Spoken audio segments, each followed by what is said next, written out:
बिस्मिल्लाहिर्रहमानिर्रहीम। अस्सलाम वालेकुम नाज़रीन, आज का हमारा लेसन लाई नफ़ी जिन्स के हवाले से है। यानी जब हमें किसी क्लास की नफ़ी करनी मकसूद होती है तो हम उस पर लाई नफ़ी जिन्स का इतलाक़ करते हैं, और ये हमेशा इसकी पहचान ये होती है कि ये इसमें वाहिद पे आती है, इसमें नकरा होता है, तनवीन के बग़ैर होती है और हालत नस्ब में होती है। लेकिन ये बड़ा अच्छा होगा कि मैं आपको जो हरूफ नाफिया है उनका एक सरसरी तौर पर भी करवा दूँ कि हरूफ नाफिया में मा, ला और लाता शामिल हैं।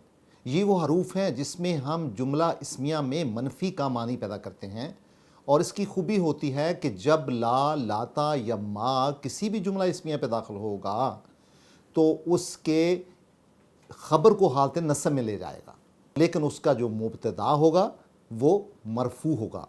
मिसाल के तौर पर हम कहते हैं मा ज़ाइदुन सालिहन, तो देखो ज़ाइदुन क्या है, मुब्तदा है, ये हालत रफ़ा में है। सालिहन जो है ये ख़बर है, ये हालत फ़ता में है, हालत नस्ब में है।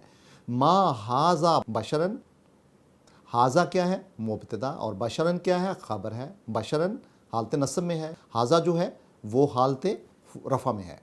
इसी तरह नाज़रीन, जब हम मा के साथ एक वज़न पैदा करना चाहते हैं तो हम बे का इस्तेमाल करते हैं। मिसाल के तौर पे हम कहते हैं मल्लाहु बिगाफ़िलिन, अल्लाह बिल्कुल गाफिल नहीं है, व मा हुम बिमुमिनीन, और वो बिल्कुल मोमिन नहीं है।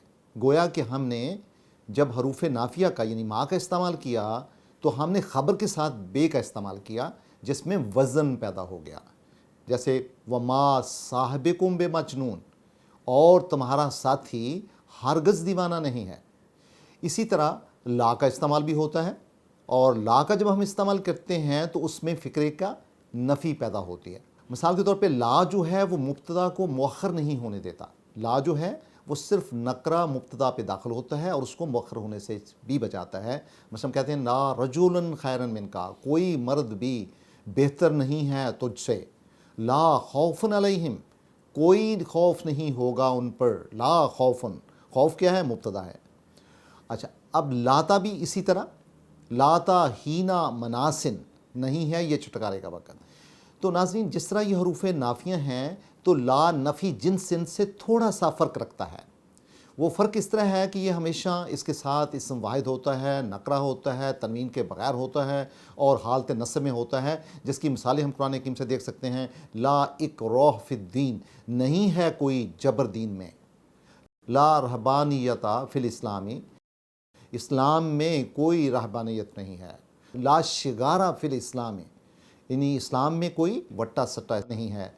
और कुरान हकीम की आयत सुन कि इन्ना स्वाता ला आतियातुन ला रैबा फ़ीहा, कि यकीनन जो क़यामत की घड़ी है ज़रूर आएगी और इसमें कोई शक नहीं है। इस तरह कुरान हकीम क्या आता है, ज़ालिकल किताबो, यानी वो किताब ऐसी है ला रैबो फ़ी, जिसमें कोई शक नहीं है।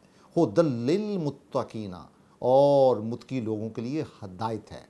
आप गौर करें, ला दीना लिमन ला अहद लहू, नहीं है उसका कोई भी दीन जिसका कोई अहद नहीं है। यह हदीस है अना ख़ातमुन नबिय्यीना ला नबिय्या बादी, हुज़ूर पाक कहते हैं मैं नबियों को मुकम्मल करने वाला हूँ और नहीं है कोई भी नबी मेरे बाद। इसमें नाज़रीन ख़याल करें कि जितनी आयात और अहादीस मैंने पढ़ी हैं उनमें आप नोट करेंगे कि ला के बाद जो भी इसम नकरा आता है वो वाहिद होता है, नकरा होता है और हालत नस्ब में होता है।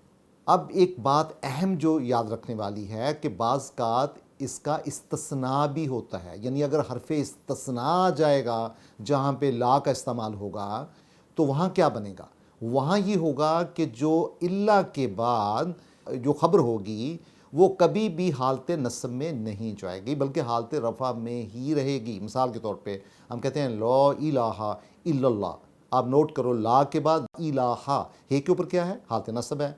ला इलाहा इल्लल्लाहु, होना ये चाहिए था कि हे के ऊपर फ़तह होती और यह हालत नस्ब में होता, लेकिन ऐसा नहीं है। किस वजह से नहीं है, इल्ला की वजह से नहीं है। तो लिहाजा जब इल्ला लग जाएगा तो इल्ला के बाद जो उसके बाद में इसम आएगा वो हालत रफ़ा में होगा, हालत नस्ब में नहीं होगा। इसको हम इस्तिस्ना बोलते हैं, यानी एक्सेप्शन बोलते हैं। इस तरह हम कहते हैं ला हौला वला कुव्वता इल्ला बिल्ला, नहीं है कोई भी ताकत और नहीं है कोई भी कुव्वत सिवाय अल्लाह की। इल्ला के बाद باللہ ہی آیا ہے. یہ کیوں آیا ہے؟ وہ بے کی وجہ سے ہے کے نیچے وہ حالت کسرہ میں چلا گیا ہے، لیکن اصول یہ تھا کہ اللہ کے بعد باللہ یعنی ہے کے اوپر یعنی فتح ہونی چاہیے تھی اور حالت نصب ہونی چاہیے تھی، لیکن یہ بے کی وجہ سے ایسا ہوا ہے.